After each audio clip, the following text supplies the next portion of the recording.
Hello everyone, good morning, welcome back to my channel. Amit Jaya চ্যানেলে তোমাদেরকে অনেক স্বাগত, অনেক ভালোবাসা জানিয়ে আজকে একটা নতুন ব্লগ শুরু করছি।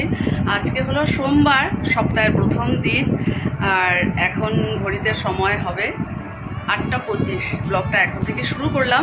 সকালবেলা উঠে এসে তাড়াহুড়ো করে সব কাজবাজ শেষ করে এই দেখো ফাইনালি আমি রেডি হয়ে গেছি। আর আজকেও পরলাম পিঙ্ক শাড়ি। আর কি পরবো সেটাই ভাবছিলাম, গডরেজটা খুলে, যে এত রোদ বাইরে, প্রচণ্ড রোদের হিট, তো একটু হালকার মধ্যে পরলে ভালোই, আর কটনের মধ্যে পরলে তো হোয়াইট আর পিঙ্কের মধ্যে পরলাম। চলো, বাস বললো যে আরও 10 মিনিট আছে, তো চলো তোমরা সারাদিন সঙ্গে থাকো, স্কিপ না করে সম্পূর্ণ ভিডিওটা দেখো, আশা করি ভালো লাগবে। কেমন রোদ দেখো, প্রচণ্ড কড়া রোদ। রোদ দেখে ভয় লাগছে, রোদ দেখে ভয় লাগছে সত্যি।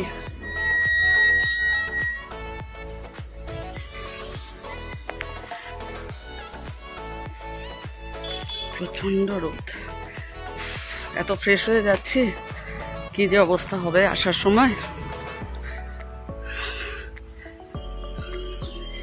জুন মাসে এত কড়া রোদ, বাকি তো আরো বাকি আছে। এখানে দাঁড়াবো, দেখি মধুমিতাবাসকে ফোন করে।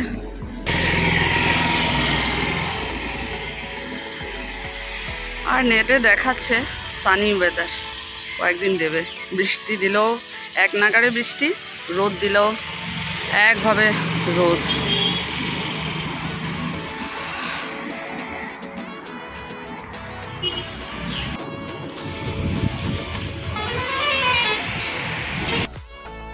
আর্মি ক্যাম্পের সামনে বাসটা দাঁড়ালো, রমেনদাও নেমেছে, আর ওরা লাগেজ নিয়ে ওদেরকে একটু হেল্প করে দিচ্ছে। কি সুন্দর না, আগের দিকটা এত সুন্দর পরিষ্কার করে রেখেছে, দেখতে ভীষণ ভালো লাগে। লেখাপানিতে পুরোটাই আর্মি ক্যাম্প আছে, তো আর্মিদের মানে এত সুন্দর রুলস রেগুলেশন, এত সিনসিয়ারিটি, এত পাঞ্চুয়ালিটি, এত সুন্দর ওদের মেনটেনেন্স না, সত্যি ভীষণ ভালো লাগে। আমি বিয়ের আগেও ওখানে প্রোগ্রাম করেছিলাম আমার স্যারের সাথে। তো যাক, এই দেখতে দেখতে জাগুন পৌঁছে গেলাম। আমার আর সেভাবে মার্গেটা থেকে বাসে উঠে না মনে হয় না কখন যে জাগুন পৌঁছে যায়। এত বছরে 1 ঘন্টার জার্নিটা মনে হয় ঠিক এই বোধহয় উঠলাম আর এই বোধহয় জাগুন নেমে গেলাম। ছাতাটা খুলে নিলাম, প্রচণ্ড রোদ, এমনিতে আর যেতে পারবো না।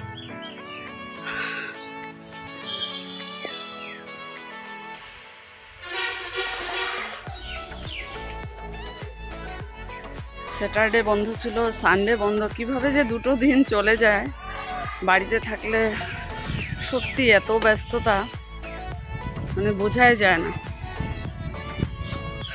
মাঝে মধ্যে এভাবে বন্ধ পেলে ভালোই লাগে। মনে করে ছাতাটা ভেতরে ঢুকিয়েছিলাম, নাহলে ছাতা না হলে হেঁটে যেতে পারতাম না, এত রোদ। আজকে স্যারের বাড়িতে ক্লাসটা ভাবছিলাম করাবো বলে, কারণ ফ্রাইডেতে হয়নি, কিন্তু এখনও ডিসিশন নেইনি। দেখি যদি ভালো লাগে তাহলে করাবো, নাহলে কাল করাবো, কারণ বাড়িতে গিয়ে আবার ক্লাস আছে। চলো তবে বন্ধুরা, আবার স্কুল ছুটির পর কথা হবে, টাটা। বনিতা ফার্স্ট টাইম ধোকলা বাড়িতে ট্রাই করেছে, দারুণ হয়েছে খেতে। গুড আফটারনুন ফ্রেন্ডস, স্কুল ছুটি হলো আর আমি বাজার দিক দিয়ে যাচ্ছি। রোদের হিটটা একটু মনে হয় কমেছে, তাই আর ছাতাটা খুললাম না।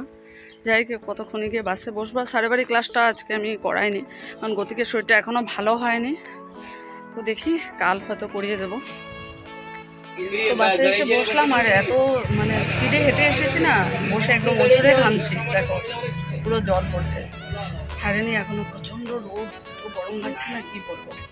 তবে বাস ছাড়লে পর একটু রিল্যাক্স হয়ে যাবে, হাওয়া লাগবে তো জানালার পাশে।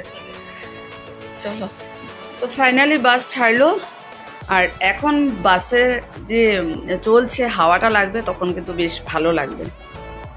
এত যে গরম লাগছিল, এখন গিয়ে একটু রিল্যাক্স হবো।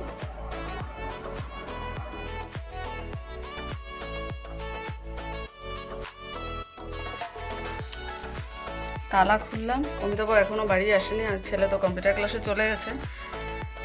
চলো, ভীষণ গরম লাগছে, ভীষণ, বলে লাভ নেই। চলো এখন তাড়াতাড়ি করে ফ্রেশ হবো, খাওয়ার ইচ্ছা করছে না, দেখা যাক কী হয়, তবু আসুক। চলো পরে আবার তোমাদের সাথে বিকালবেলা কথা হবে। বিকালবেলায় দুধটা দিয়ে গেছে, কিন্তু এখনের এত গরম না, তাই ফ্রিজে রেখে দিয়েছিলাম। আর এদিকে দেখো স্কুল থেকে বাড়ি এসেই আগে বাড়ি এসে মানে ফ্রেশ হয়ে তারপর মুসুর ডাল ভিজিয়েছিলাম। এই দেখো বসিয়ে দিয়েছি। এত গরম না, কিছুই ভালো লাগছে না। আজ একটাই ক্লাস আছে, তো এই ক্লাসে বসবো আর ফ্যানটাকে আগেই নিয়ে আসলাম। তো আকাঙ্ক্ষা লিখছে, তো ক্লাস শেষ করে এই দেখো ভাবলাম যে আজকে একটু নিরামিষ তরকারি হবে, অনেক কিছু টুকরো টুকরো রয়ে গেছে। তো এই চাল কুমড়োর একটা টুকরো ছিল, ভাবলাম যে না ওটা নিরামিষ তরকারিতে দিয়ে দিই।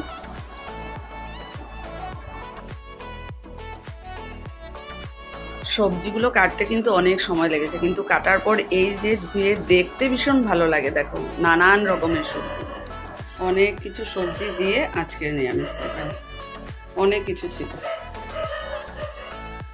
চলো, আর এই অমিতাভর জন্য লাল চা বানালাম। আমরা তো চা খেয়ে নিয়েছি, বললো লাল চাই আমাকে একটু বানিয়ে দাও। রান্নাঘরে এসে ডিনারটা রেডি করছি। তো মিষ্টি কুমড় বেছে অমিতাভর জন্য তরকারিটা দিলাম, কারণ অমিতাভর মিষ্টি কুমড় খেলে অ্যালার্জি হয়, আর আমাদেরটা নিয়ে নেব। তো ভেবেছিলাম যে স্কুলের কিছু কাজ নিয়ে এসেছিলাম, মানে ইউনিট টেস্টের কোশ্চেন পেপারটা কাটতে হবে। স্কুলে কিছুটা করেছিলাম, বাকিটা ভাবলাম বাড়িতে এসে করব, সেটাও আর হলো না। এতই মানে আলস্য লাগছিল, শুয়েছিলাম, আর ফ্যানের নিচে শুয়ে থাকলে আর সেই বিছানা থেকে উঠে ইচ্ছা হলো না। আর গরমে তো অবস্থা বেহাল হয়ে গেছে, তো এই গরম। তো ঠিক আছে, কাল স্কুলে গিয়ে করব। চলো আগে ডিনারটা কমপ্লিট করি।